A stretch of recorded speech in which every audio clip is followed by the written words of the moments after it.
Lorsque l'actualité s'affole, suivez Le Point sur Métropole. Le Point, tous les matins à 8h30, reprise 1h30.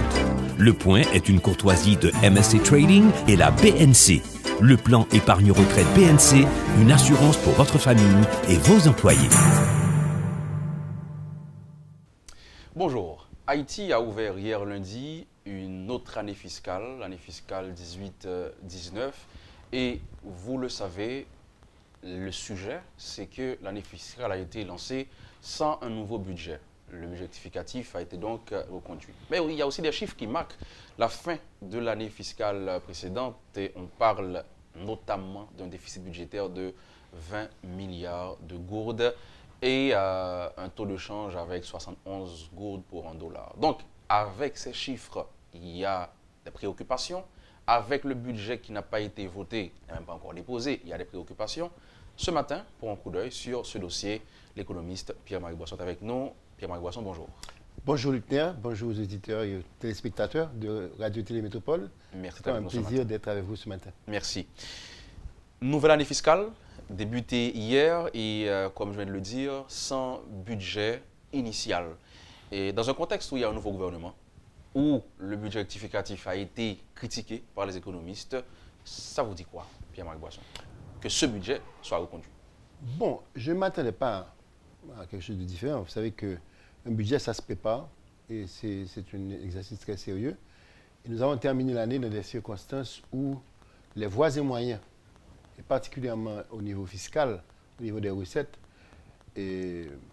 n'ont pas été au rendez-vous, puisque les événements de juillet ont remis en question l'une des recettes fondamentales, qui était l'augmentation, l'ajustement des prix à la pompe. Donc, je ne m'attendais pas à ce que dans un intervalle de temps si court, le nouveau Premier ministre, le nouveau gouvernement puisse mettre en place un budget pour l'année à venir. Donc, c'est à cause du timing, je pense que c'est normal qu'on n'ait pas de budget. Et ceci est naturellement un peu indésirable, puisque nous avons un budget rectificatif qui lui-même, non seulement a été critiqué, mais souffre du même syndrome. Parce que ce qu'il faut rappeler, c'est que ce n'était pas seulement le budget rectificatif ou le budget de l'année 2018-2019 qui dépendait de l'augmentation des prix à la pompe. Le budget 2017-2018 également dépendait des prix à la pompe. Donc le fait de ne pas avoir ajusté les prix à la pompe rend le budget rectificatif lui-même illusoire, puisque c'est un budget basé sur la même hypothèse qui n'a pas été réalisée. C'est parce qu'on a déposé le budget avant les événements des 6 et 7. Avant les événements des 6 et 7. Donc, et en fait, ce budget déposé avant les événements des 6 et 7, il était quasiment égal, légèrement en augmentation par rapport au budget de l'année précédente, alors qu'il y avait déjà 9 mois écoulés pendant lesquels l'augmentation des prix à la pompe n'ayant pas pris place, on était en fort déficit budgétaire. Donc ce budget lui-même souffre du même syndrome que celui déposé pour l'année 2018-2019. Un côté, je pourrais dire, difficilement réalisable, des recettes fiscales difficilement réalisables. Naturellement, on peut avoir des recettes fiscales avec d'autres éléments, mais ces autres éléments n'ont pas été planifiés et n'ont pas été pris en compte dans le budget rectificatif. Donc pour moi, c'est un budget qui devrait être rapidement revu par le nouveau gouvernement. Là, ce matin, j'ai eu Guichard Doré au journal qui a promis que le gouvernement est en train de travailler sur ce budget. Et combien de temps, par exemple, le gouvernement pourrait disposer normalement pour éviter qu'il y ait des trous avec ce budget qui ne correspond pas vraiment à sa politique générale et ce budget qui a déjà des failles? Combien de temps le gouvernement pourrait disposer? Écoutez, un budget, normalement, ça se prépare sur toute l'année. Sur l'année, oui. Ça commence à se préparer en octobre. Typiquement parlant, il y a un retard dans la mise en place du budget, et ce qui fait qu'en général, c'est un budget dont le processus est un peu rabâché à la fin. Donc moi, j'aurais dit que, bon, on peut faire un budget aussi vite que l'on veut. La question est de savoir, est-ce que le budget sera réaliste? Mais pour moi, il va y avoir une période de temps, bon, le premier trimestre, à mon avis, bon, 1 mois, 2 mois, devrait suffire pour rapidement mettre en place un budget. Maintenant, ceci étant dit, ça va demander que les ressources elles-mêmes, ça va demander des mesures qui ne sont pas évidemment faciles à mettre en place, étant donné la situation sociopolitique. Donc, ce n'est pas tellement le temps qui nous fait la guerre que la substance même du budget. Parce que pour moi, il est difficile, sans un ajustement des prix à la pompe, de prévoir le même niveau de dépenses. Or, c'est ce qui était le cas dans le budget rectificatif. Donc, on a du mal à couper les dépenses quand on coupe les recettes. Donc, c'est ça qui est plus ou moins en place. Parce qu'on a tendance à croire que les ressources externes peuvent remplacer cela. En fait, le budget rectificatif a prouvé le contraire. Le budget rectificatif lui-même, qui a été déposé avant les événements, était déjà un budget où la part des ressources externes faiblissait, baissait, et l'augmentation des dépenses était couverte par une plus grosse fraction des ressources domestiques. Et on a tendance à croire qu'on peut mobiliser des fonds sur base d'un point ou des fonds qui sont plus ou moins complémentaires. C'est très difficile en Haïti à l'heure actuelle. On n'a pas réussi à le faire. La DGI, par exemple, on se souvient, il y avait cette polémique entre la DGI et certains économistes quand la DGI parlait d'excédent budgétaire avant de rectifier le budget. Maintenant, on entend le directeur de DGI se plaindre parce qu'il n'a pas pu atteindre ses objectifs. Qu'est-ce qui s'est passé entre le moment où le directeur se targuait d'avoir eu des excédents budgétaires et aujourd'hui? Écoutez, il y a une situation qui est liée quand même au prix à la pompe, qui croît. C'est-à-dire que c'est un sable mouvant. Pourquoi? Parce que les prix à la pompe eux-mêmes conditionnent non seulement la faiblesse des recettes de l'État, mais sont eux-mêmes le déficit entre le prix de revient des produits pétroliers et le prix à la pompe augmente avec l'augmentation des prix extérieurs. Vous savez qu'aujourd'hui, le baril de pétrole est à peu près à 73 $, et que les prévisions, je l'ai dit sur une station sœur, les prévisions, compte tenu de la situation géopolitique mondiale, les prévisions font état d'un baril très bientôt à 100 $ le baril. Okay. Actuellement, je dirais que quand je lis la littérature, enfin les articles produits par les spécialistes sur le pétrole, on parle d'un baril d'ici la fin de l'année entre 80 et 100 $ américains. Or, il y a à peine un an, il était à moins 60 $. Donc, ce qui fait que ce baril augmente et le déséquilibre budgétaire, lui, crée un autre élément d'instabilité qui est le taux de change. Donc, le taux de change augmentant, la conversion des prix de revient en gourde augmente également. Donc, ce qui fait que vous avez deux éléments qui font que l'État, en conservant les prix à la pompe, augmente son déficit. D'accord? Donc, pour moi, ce que pouvait dire le directeur de la DGI il y a 6 mois est évidemment revu à la lumière de ça seulement. Maintenant, quand le baril augmente sur le marché pétrolier, il y a aussi une autre subvention à l'énergie qui augmente, celle à l'EDH. Vous savez que récemment, j'ai été surpris de voir que les chiffres publiés par le directeur général dans une publicité qu'il a eu à faire, les chiffres de collection ont encore baissé. Donc, il y a une collecte plus faible par l'EDH qui automatiquement augmente la subvention. Donc, ces deux éléments de subvention à eux seuls expliquent que les recettes internes ne soient pas en rendez-vous. Donc, on a pratiquement on a deux cancers. Donc, c'est le pétrole et l'EDH. Donc, ces deux problèmes devaient être adressés, notamment à partir de l'accord avec le FMI, pardon, vous l'aurez compris, donc la grippe, non, ça dérange. Donc, maintenant, le fait de ne pas pouvoir mettre en application le programme avec le FMI, donc on comprend qu'on est encore à cette situation. Et ce gouvernement, est-ce qu'il va devoir adresser ce problème quand on a vu ce qui s'est passé les 6 et 7? Bon, moi je dirais que la première tâche d'un gouvernement est d'assurer qu'il collecte les recettes qui sont nécessaires pour faire face à ces dépenses. Parce que quand il ne collecte pas ces recettes-là, ou bien il est incapable de fournir les services pour lesquels il existe, le gouvernement, ou bien, ce qui est plus courant, son déséquilibre est financé par l'emprunt. Maintenant, il y a deux types d'emprunts. Vous pouvez emprunter du public en émettant des bons du Trésor, ou vous pouvez emprunter de votre banque, qui est la Banque centrale, et quand on emprunte de la Banque centrale, il y a augmentation de la masse monétaire. Et cette augmentation de la masse monétaire entraîne un certain nombre de problèmes qui eux-mêmes ont un impact sur le déficit. Par exemple, aujourd'hui, et plus l'inflation sera élevée, plus il y aura un ajustement à faire au niveau du salaire minimum. Et cet ajustement va pénaliser la compétitivité des exportations. Or, comprenez bien, 75% des recettes de l'État, à peu près, 3/4 des recettes de l'État, proviennent de la taxation à l'importation. Cette taxation à l'importation, elle est proportionnelle au volume de l'importation. Lequel volume de l'importation est proportionnel au volume des devises qui rentrent dans l'économie haïtienne. Dans ces devises-là, le plus gros des devises, c'est naturellement la diaspora.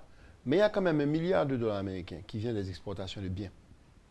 Il y a un autre $500 millions américains qui vient des exportations de services qui sont le tourisme. Or, ces deux éléments aujourd'hui sont frappés par la crise. Mhm. Puisque vous avez une situation aujourd'hui où il y a un retard considérable de l'exportation. Parce que l'exportation aurait dû être aujourd'hui, nous aurions dû être à 60 000 emplois, au minimum. Nous sommes à 52 000. Et le volume de devises généré par ces exportations-là n'étant pas au rendez-vous, les importations ne sont pas... Enfin, les importations augmentent quand même, mais je dois dire grâce au transfert, mais elles auraient pu augmenter davantage. Donc l'État a un manque à gagner aussi au niveau des recettes à ce niveau-là. D'une façon générale, on peut considérer qu'un État est une... L'État n'existe que parce que l'économie réelle produit des biens et services, dont l'État capture une partie. Donc si l'économie réelle... Si l'économie réelle n'est pas performante, forcément, n'importe quel pays du monde, c'est vrai aux États-Unis, c'est vrai en France, n'importe quel pays du monde où l'économie réelle n'est pas au rendez-vous, vous avez automatiquement une moindre collecte de taxes par l'État. Alors que l'État, et surtout dans un pays pauvre, est sujet à toutes sortes de demandes et de pressions. Maintenant, la DGI, la douane, les recettes internes, mais aussi les recettes prévues sur le pétrole, l'État n'arrive pas à collecter. Par contre, l'État dépense. Donc on dit que l'État dépense au-dessus de ses moyens. On a terminé l'année fiscale avec un déficit budgétaire de 20 milliards de gouttes. C'est ce qu'on dit. On va commencer par le début, par exemple. Déficit budgétaire. Qu'est-ce que ça veut dire, Pierre-Marc Boisson? Déficit budgétaire, comme le mot déficit l'indique, ça veut dire qu'il y a un déséquilibre, il y a une différence entre les recettes et les dépenses. C'est-à-dire l'État dépense une bonne partie, 70% de ses dépenses, c'est pour payer des fonctionnaires, hein, c'est les dépenses de salaire. Ces dépenses de salaire-là, il peut difficilement ne pas y faire face. De temps en temps, il est obligé d'avoir des arriérés. Mais bon, ça produit vraiment des problèmes très sérieux au niveau des administrations. Mais il est obligé aussi de faire face à des besoins qui lui viennent des besoins d'investissement public, des besoins de services publics divers. Donc, l'État dépense de façon presque incompressible. Il peut comprimer ses dépenses. Donc, quand l'État n'a pas les recettes, n'a pas l'argent qui rentre pour financer ces dépenses-là, le plus souvent, ce qui se passe en Haïti, c'est que l'État dit à la Banque centrale, je vous envoie des chèques, hein, j'ai payé, les fournisseurs, il dit même pas ça. J'ai payé des fournisseurs, j'ai payé des fonctionnaires, etc. S'il vous plaît, payez ces dépenses-là, même si vous n'avez pas les dépôts. Donc la Banque centrale paie des chèques sans provision. Automatiquement qu'une banque centrale paie des chèques sans provision, ça veut dire quoi? Ça veut dire qu'il y a des nouvelles... La monnaie est créée. La monnaie est créée, soit sous forme de crédit, en créditant des dépôts bancaires, soit sous forme de cash. Et cette monnaie qui est créée, automatiquement, augmente la quantité de monnaie plus vite que la quantité de transactions. Donc, il y a inflation. Hein? Il y a inflation, c'est-à-dire que les prix augmentent. Donc, c'est ça, et c'est grosso modo la problématique du déficit budgétaire. Maintenant, les conséquences de ceci sont assez sérieuses, parce que quand vous avez inflation, premièrement, vous avez un certain nombre de salaires ou de revenus qui n'augmentent pas avec l'inflation, vous en avez qui augmentent avec l'inflation. Donc, typiquement, les petits, avec une exception près que je vais faire tout à l'heure, ne voient pas leurs revenus augmenter avec l'inflation, donc ils sont pénalisés, donc il y a redistribution. Il y a redistribution de revenus contre les pauvres. Donc il y a un problème social. Mais en dehors de ce problème social, il y a des problèmes économiques aussi. Parce que quand vous prenez par exemple une industrie comme l'industrie d'exportation, nous sommes une île. Donc si on devait regarder sous un aspect idéal la République d'Haïti devrait se tourner vers l'exportation pour une raison très simple. Le pouvoir d'achat est faible, la population est faible, c'est une petite économie. Donc si on veut créer des moyens nouveaux, on veut augmenter l'économie, augmenter la richesse de l'économie, la première cible devrait être le grand marché nord-américain et les autres qui nous entourent, qu'ils achètent nos biens, soit sous forme de biens qu'ils achètent, que vous exportez, soit sous forme de visite de leurs ressortissants chez vous et de dépenses pures à travers le tourisme. Donc, et pour le faire, il faut tenir compte de la compétitivité de votre industrie. Par exemple, si les hôtels coûtent plus cher que les hôtels en République dominicaine, forcément, les gens vont aller plus en République dominicaine que chez vous. Ouais. Mais la même chose est vraie pour nos produits textiles. Nos produits textiles sont vendus à un prix mondial sur lequel nous n'avons aucune influence. Si vous avez une situation où l'inflation augmente, donc les salaires augmentent, ce qui s'est passé en fait en Haïti, et que vous avez les coûts de revient augmentant, et que parallèlement les prix payés, les prix de vente de cette industrie n'augmentent pas, automatiquement elle devient moins compétitive, automatiquement vous avez moins de volume. Donc vous avez moins de croissance, vous avez moins de production et moins de création de richesse. Donc là, on est dans un contexte Donc, où on parle... c'est un autre impact de l'inflation. Oui, oui. Non, j'allais dire qu'on parle de salaire minimum, on est dans ce contexte. Donc on comprend que avec cette situation, avec cette inflation, ce sera difficile pour le CSS de faire son travail s'il ne veut pas déranger la compétitivité, comme vous venez de le dire. Laissez-moi faire une petite parenthèse dessus parce qu'il y a beaucoup d'actualités ces jours-ci sur le salaire minimum. Et vous savez que deux hommes d'affaires que je connais très bien, que je respecte, ont émis des chiffres. Je pense qu'en tant que représentant du secteur privé, en tant que membre du secteur privé, en tant qu'économiste aussi, il me faut faire une petite mise au point à travers ces chiffres. Parce que bon, nous sommes très impliqués dans ce débat-là. Vraiment, malencontreusement, j'ai vu sortir l'article dans le Nouvelliste. Ouais.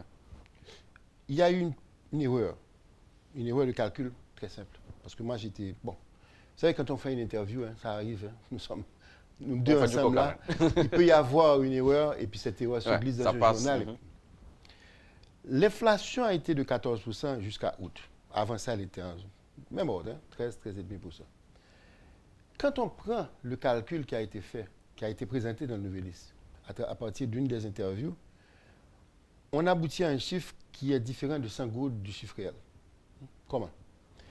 Si vous prenez, le calcul a été dit, il y a 335 gouttes de salaire minimum et il y a eu 17 mois. Donc, on ajuste pour 17 mois. On a une inflation sur 12 mois, on l'ajuste sur 17 mois et ça donne 20% d'augmentation. Bon, 20% d'augmentation de 335 gouttes, ça ne donne pas 500 gouttes. Hein. Okay. Ça donne 400 gouttes.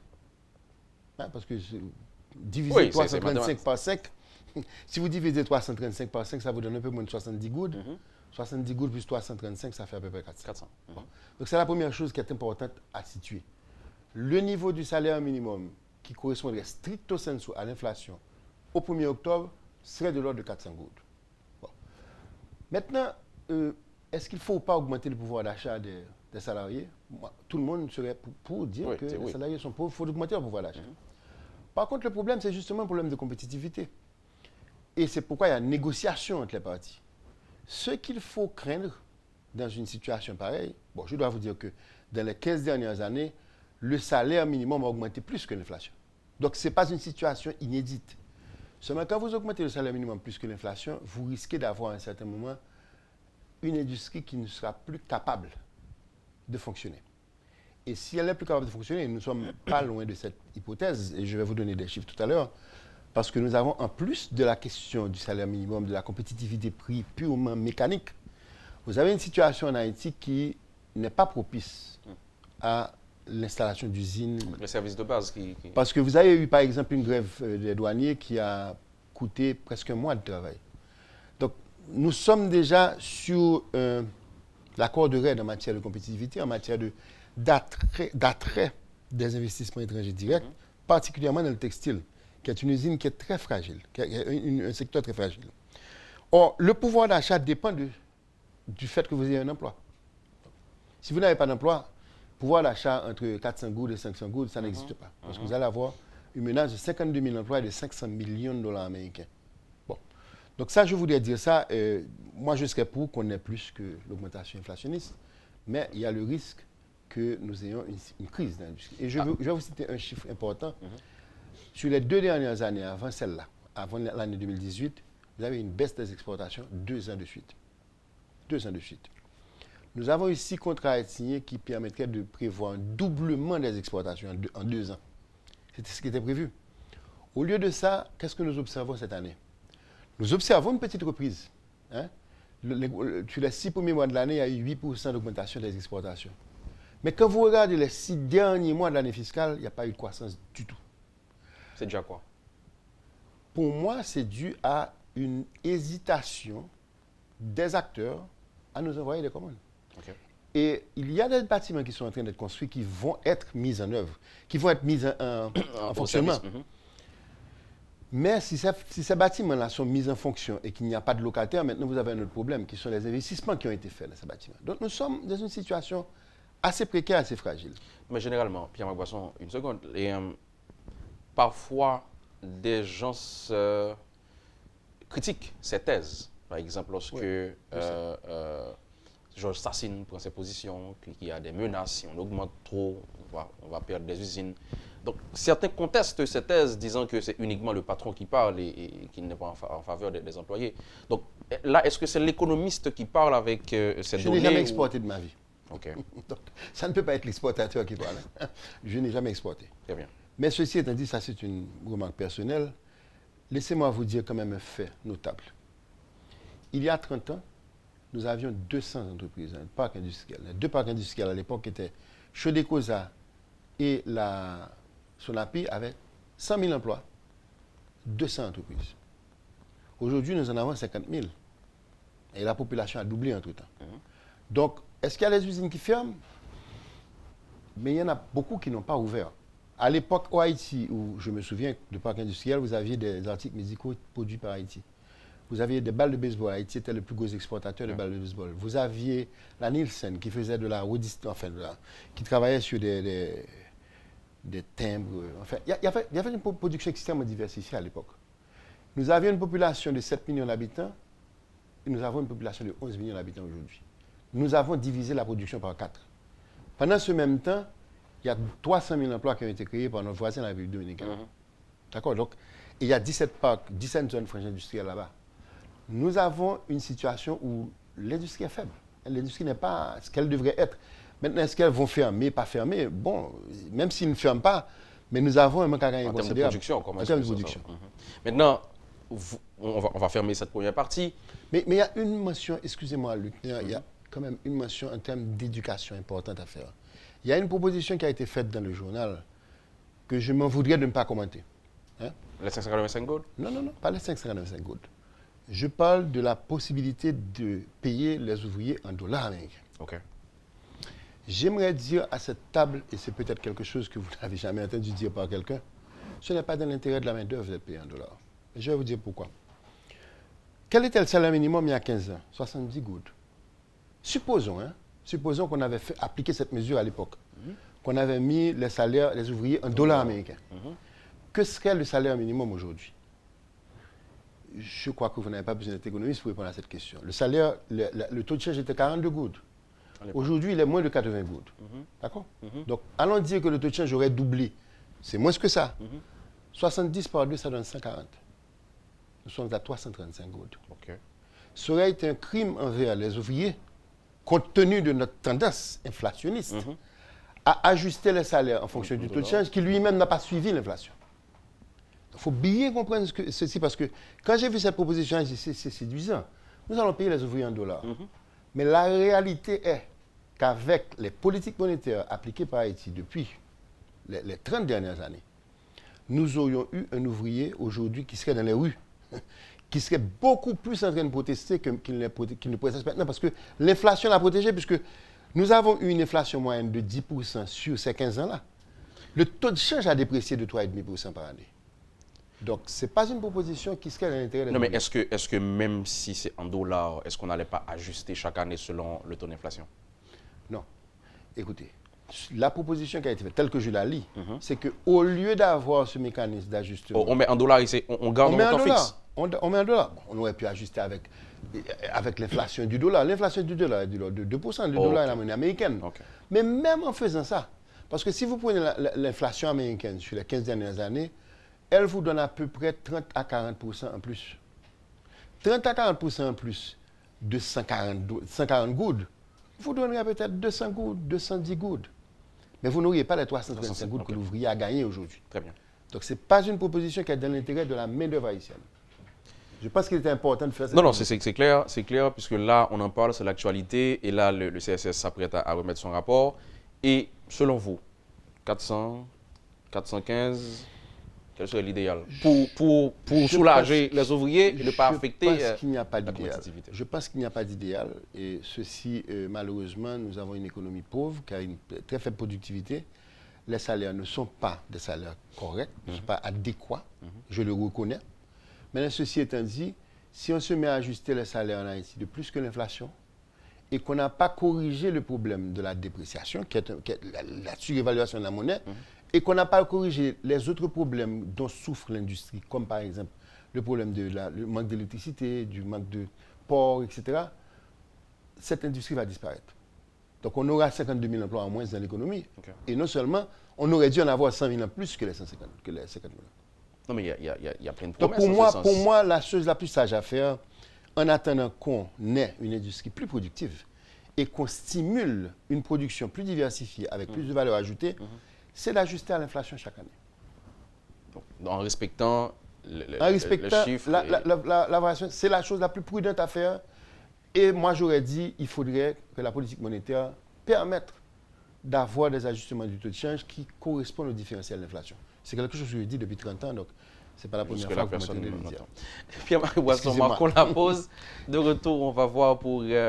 on a effleuré tout à l'heure le déficit budgétaire et je voudrais pouvoir revenir sur les causes profondes et voir plus ou moins comment on peut s'en sortir. Est-ce qu'on va encore avoir un record l'année prochaine ou est-ce qu'on peut éviter? Ce sera pour après la pause. Pierre-Marie Boisson, économiste avec nous ce matin à la rubrique Le Point. Merci de rester sur la 52 et le 100.1. On sera de retour très vite. Le Point est une courtoisie de MSC Trading et la BNC. Le plan épargne retraite BNC, une assurance pour votre famille et vos employés. Merci d'être encore avec nous à la rubrique Le Point de ce matin. Pierre-Marie Boisson, économiste. On a essayé de regarder le déficit budgétaire là. On a essayé de regarder tout l'actualité avec ces salaires minimum non, et puisque les supposés fixés là dans le moment ça. 20 milliards de gouttes Pierre-Marie Boisson comme déficit budgétaire, il y a des gens qui disent son record. Bon, en fait, son record, c'est la première fois qu'on arrive dans le niveau ça. Maintenant, qu'est-ce qu'il faudra faire pour ne pas monter plus haut? Quelle devrait être la réaction, le comportement de la Banque centrale face à cette façon de dépenser de l'État haïtien? Bon, la Banque centrale n'a pas vraiment l'indépendance qu'elle devrait avoir. Et même si elle est indépendante sur papier, mais la Banque centrale se trouve dans une situation où l'exécutif, elle peut difficilement dire non à la création monétaire. Donc à partir du moment où elle fait cette création monétaire, elle a des outils palliatifs qui lui permettent de rapatrier les gouttes créées. Hein? Le premier élément palliatif qu'elle utilise extensivement, ce sont les réserves internationales. Donc, on peut toujours, la Banque centrale a des réserves, hein, notamment, non seulement elle a les réserves qui sont propres à l'État, qui appartiennent à l'État, qui sont ce qu'on appelle les réserves nettes de change. Il y a de terminologies là qu'on utilise. Bon. Mais disons les réserves qui appartiennent, c'est-à-dire les comptes qui n'appartiennent pas aux banques. Okay. Mais si on ajoute les réserves des banques, la Banque centrale aujourd'hui a environ un peu moins que 2 milliards de dollars de réserves nettes, avec les réserves des banques, donc les réserves obligatoires. Donc la Banque centrale a un niveau quand même élevé, de l'ordre de 5 mois, 5 à 6 mois. Il y a à peu près 400 millions d'importations mensuelles, ok, un petit peu moins. Donc 5 mois, ça fait fois 2 milliards. Donc on a à peu près 5 mois d'importation. Donc la Banque centrale peut intervenir et éponger les gouttes créées, parce que quand on vend des dollars, on retire des gouttes. Tout à fait. Non, mais elle le fait, ça fait un petit temps. Elle le fait, ça fait un petit temps. On a eu 120 millions avant la fin de l'année fiscale, mais cette réserve n'est pas inépuisable. Elle n'est pas inépuisable et elle a aussi des effets pervers. Par exemple, un des effets pervers que ça a, c'est que quand l'État s'accapare des ressources à travers les... Parce que quand l'État dépense, ça veut dire que ça part de l'épargne. La ponction qu'il fait sur l'épargne augmente.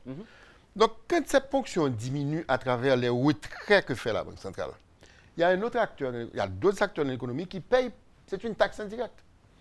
Et une des choses que ça entraîne dans l'économie, c'est que la capacité des banques à faire du crédit diminue. Oui, c'est clair. Parce que les gens, quand ils voient le taux de change monter, ils demandent du crédit en goud. C'est normal. Parce que le crédit en dollars coûte plus cher chaque fois que le taux est déprécié. Donc la Banque centrale se trouve privée de la possibilité de faire face à cette demande-là. Et cette demande-là est non seulement en termes de projet, en termes d'investissement, mais aussi en termes de consommation, ce qu'on appelle l'effet d'éviction. Donc l'État prend plus de l'épargne et le privé prend moins. C'est ce qu'on appelle l'effet d'éviction et qui ralentit l'économie. Et d'ailleurs, il ralentit l'économie aussi parce qu'entre autres, l'inflation aussi diminue le pouvoir d'achat.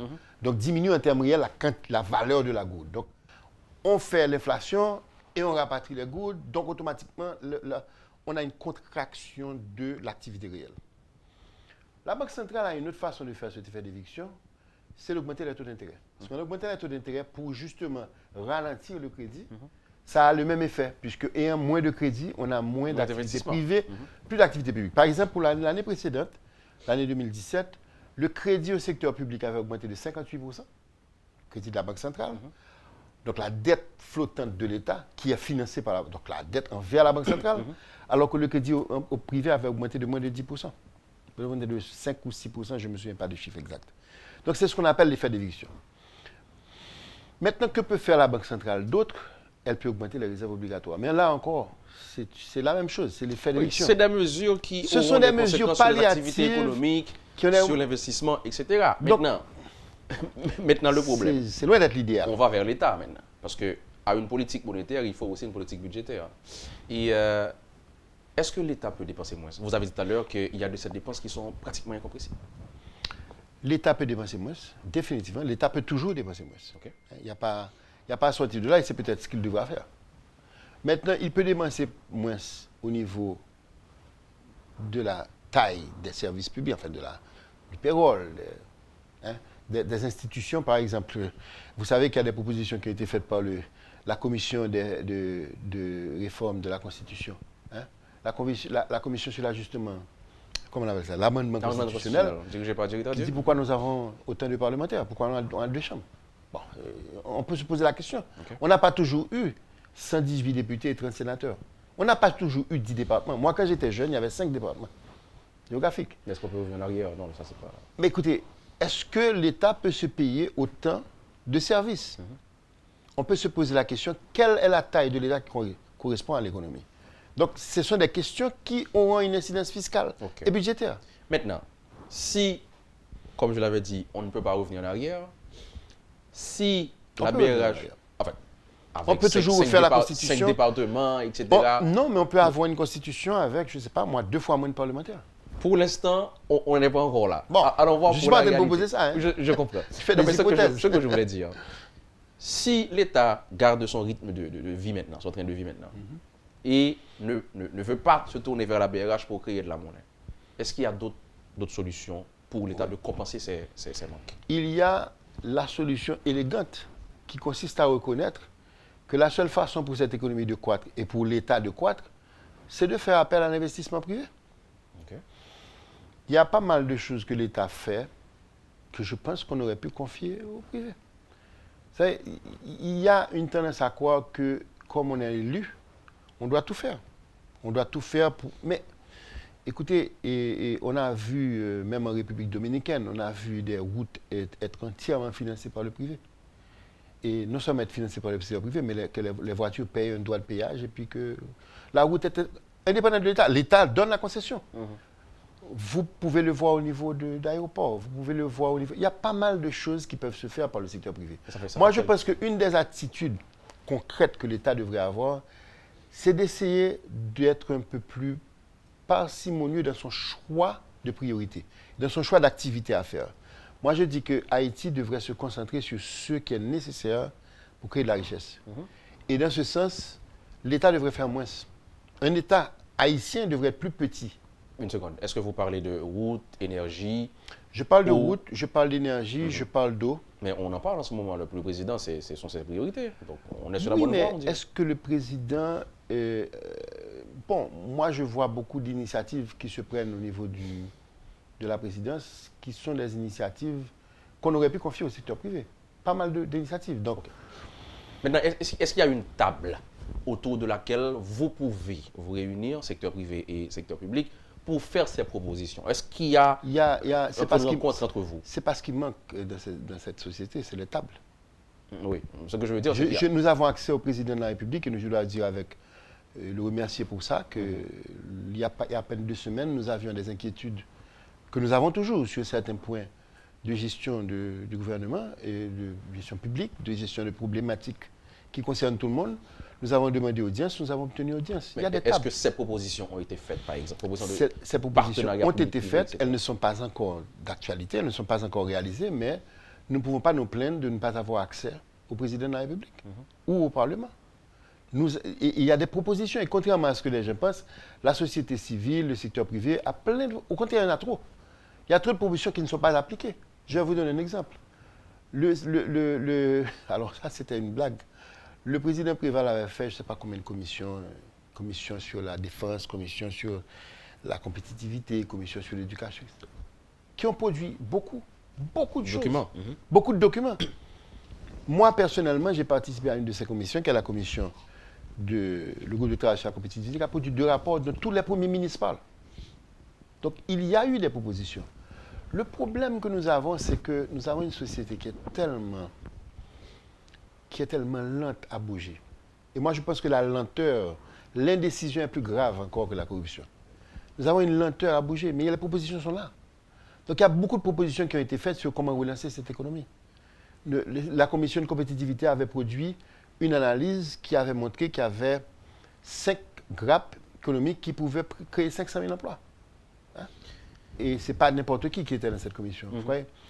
Alors, je vous rappelle la petite boutade. Quelqu'un m'a dit, vous savez, le président Préval a pris 140 personnes qui pourraient toutes être ministres, mais qui ne veulent pas être ministres, et puis il les a fait travailler gratuitement pour lui, à travers ces commissions. 140 professionnels. Donc, il y a des étapes. Donc, les travaux ont été réalisés et les résultats sont là, il faut juste les mettre en pratique. Maintenant, est-ce que vous avez, je ne vais pas dire moins une pression, mais est-ce que vous pouvez inciter ou encore forcer le gouvernement à mettre en pratique ces recommandations ou les résultats de ces travaux? Est-ce qu'il y a moyen?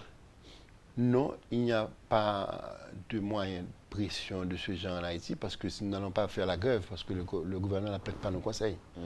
Vous savez, en mai 2012, nous avons produit un document à partir d'ailleurs un consultant qui est un ancien ministre des Finances, qui avait 15 recommandations pour lutter contre la contrebande. Je ne sais pas combien d'entre elles ont été appliquées. Donc, et c'est un problème qui concerne l'État en premier lieu, la contrebande. Pour nous, l'État dit vouloir lutter contre la contrebande tous les jours. Ça nous concerne, mais ce sont des propositions très pratiques. Ce sont des propositions faites par un technicien. Et ce n'est pas un technicien qui a fait sa vie dans le privé. C'est un technicien qui a fait sa vie dans le public. Et qui était très connu, qui a une très grosse réputation, et qui était là avec nous. On a fait ces propositions. On a fait des propositions de tous ordres. Comme je vous dis, je vous ai parlé de la commission de compétitivité. Il y a possibilité pour Haïti de relancer l'économie sans grandes interventions de l'État, mais avec simplement des politiques publiques, ce n'est pas nécessairement très coûteuses. Mais je vous dis, ce pays est à 1000 km. 1000 km du plus grand marché du monde, qui aujourd'hui, le PIB américain représente 32% du PIB mondial, et de 20 trillions de dollars. Nous avons des fruits qui seraient en grande demande aux États-Unis s'ils étaient produits en grande quantité. Nous avons aujourd'hui la possibilité de relancer notre tourisme. Est-ce que, selon vous, Pierre-Marc Boisson, l'État pourrait avoir peur de ce secteur privé qui, globalement, est vu comme des gens qui sont en train de piller la société, les gens, tromper l'État, contrebande, corruption? Est-ce qu'il y aurait Absolument. ça? Absolument qu'il y a ça. Et il y a ça pour une bonne raison, c'est que le secteur privé lui-même n'a aucun moyen de pression sur ses propres membres. Est-ce que nous pouvons dire que tous nos membres respectent leurs obligations fiscales? Je ne sais pas si on a même l'information. Oui. Donc on peut demander, on peut avoir un code d'éthique, et on peut faire pression, on peut s'assurer que les membres qui sont visibles, les membres du conseil, etc., font attention à bien respecter leurs obligations, parce que ne serait-ce que pour dans leur propre intérêt. Parce que si demain matin, vous avez un scandale sur Pierre-Marie Boisson, je ne pourrais pas être à ce micro. C'est fini. Vous voyez, donc, il y a une incitation naturelle à vouloir montrer l'exemple. Mais il y a pas mal de corruption, comme il y a la corruption au Brésil, comme il y a la corruption. Écoutez, l'être humain est l'être humain. Donc, c'est à l'État de faire son devoir d'aller après les gens. Et même ces gens qui s'asseyent à la table avec lui. Si je m'assieds à la table avec le président et qu'on se rend compte que je n'ai pas payé mes taxes, je devrais être le premier à être attaqué. Au sortir de la porte du président. Donc, c'est la responsabilité de l'État de faire respecter la loi. Maintenant, est-ce que ça veut dire les mêmes gens qui ne respectent pas la loi, peut-être sont les gens qui ont fait de très bonnes propositions. Je ne peux pas être préjugé de ça. Donc, les solutions sont là, mais d'une façon générale, la priorité des priorités dans une économie pauvre, avant de faire les institutions, est de déclencher une dynamique de croissance des affaires. Ça se fait ailleurs, même quand on a l'impression qu'on n'a pas encore tout à fait discipliné les gens, qu'on n'a pas encore une justice qui marche. Parce que la justice, ce sont des gens qui touchent des salaires. Est-ce que vous savez qu'aujourd'hui, les salaires des juges créent la frustration chez ces juges par rapport aux avocats qui sont devant eux, qui eux travaillent dans des cabinets privés. Donc il y a des disparités sociales même au sein des institutions.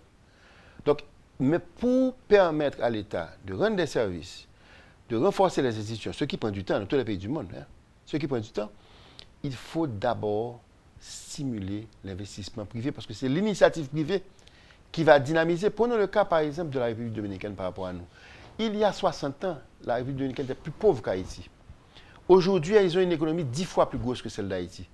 Mais quand vous avez une pression fiscale égale en République dominicaine, par exemple, si c'était la même pression, la même fraction de l'économie qui va à l'État, mais la République dominicaine peut se permettre d'avoir 12 milliards de dollars américains de budget, nous avons seulement 1 milliard de recettes.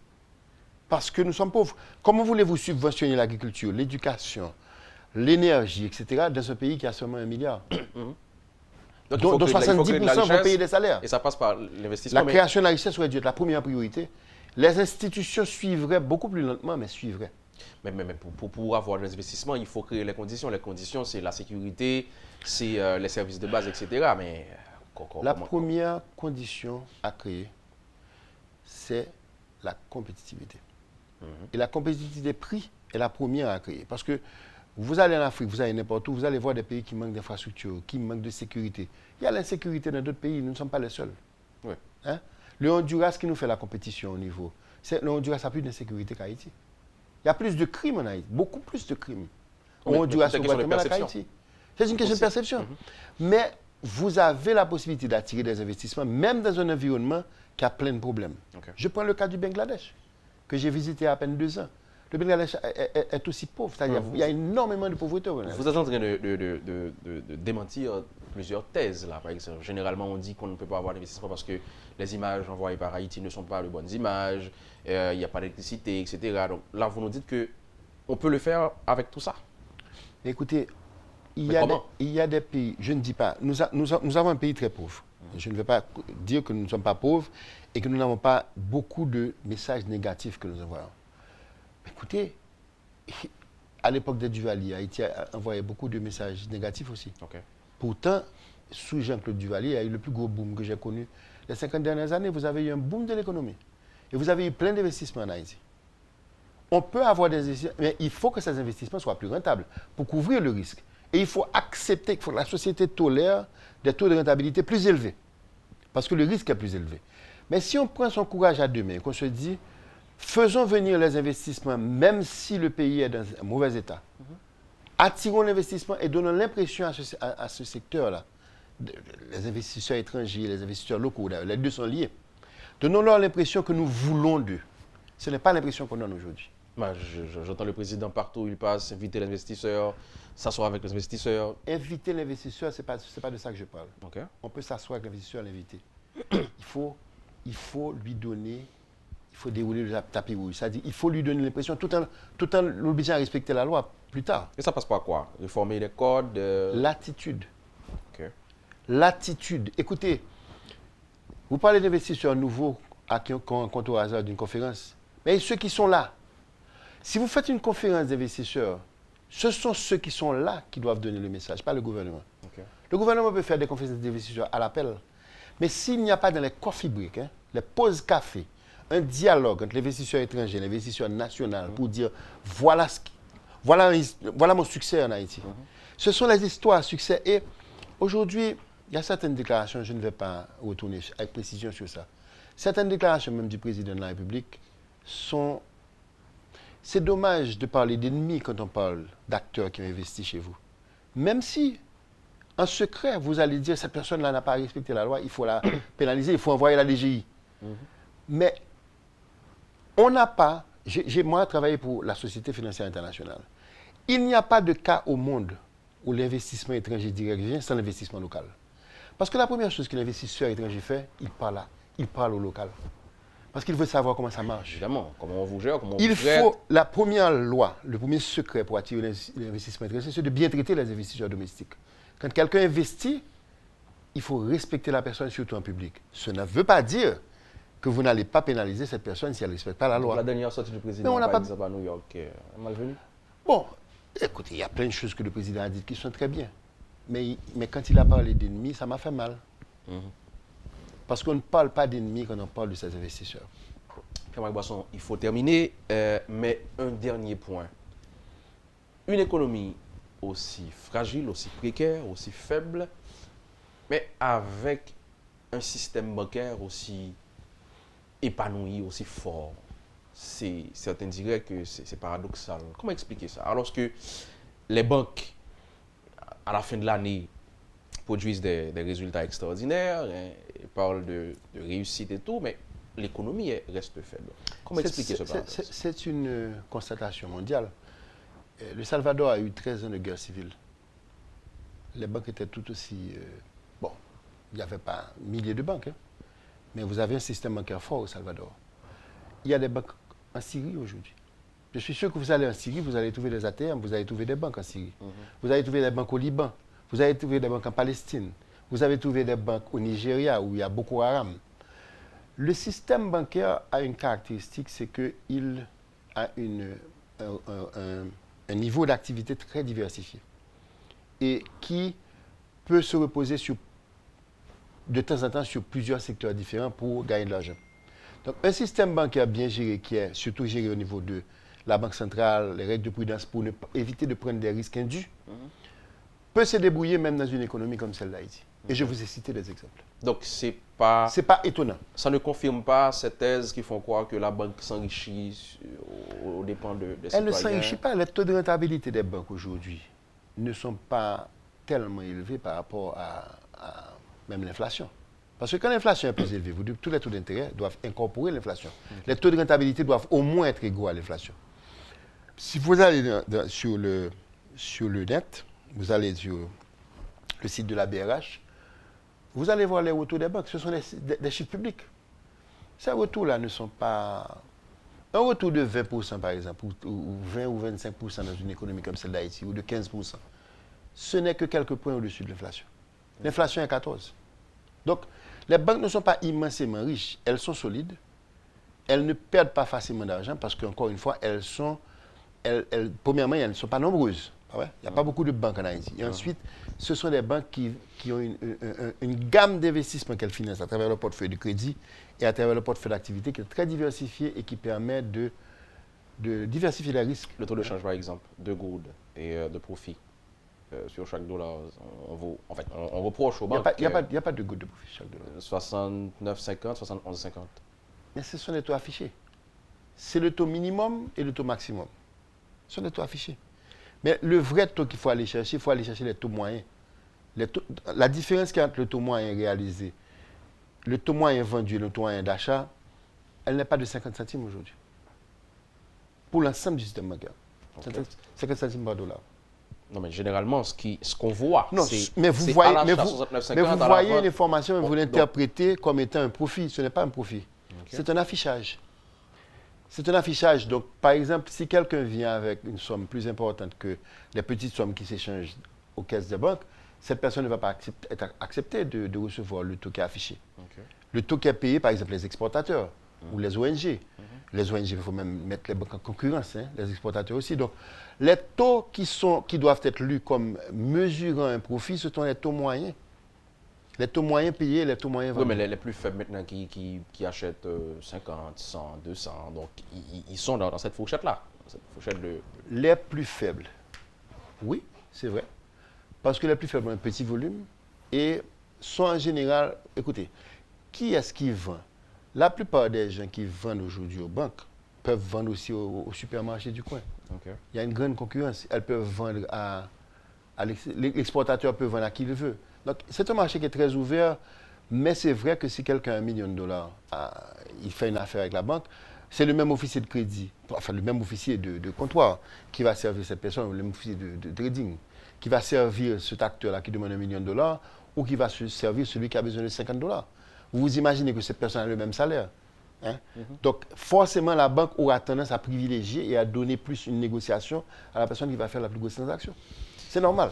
Oui. Ça arrive dans tous les pays du monde. Mais n'empêche que c'est critiqué. Si vous allez en France aujourd'hui, je vous invite à le faire. Allez donc acheter ou vendre des dollars à l'aéroport. Vous allez voir la différence. Elle est beaucoup plus que de good. Elle est beaucoup plus qu'en Haïti. C'est partout. Hein. C'est Partout. une réalité mondiale. Les taux affichés sont beaucoup plus écartés que les taux réels. Pierre-Marc Boisson, merci.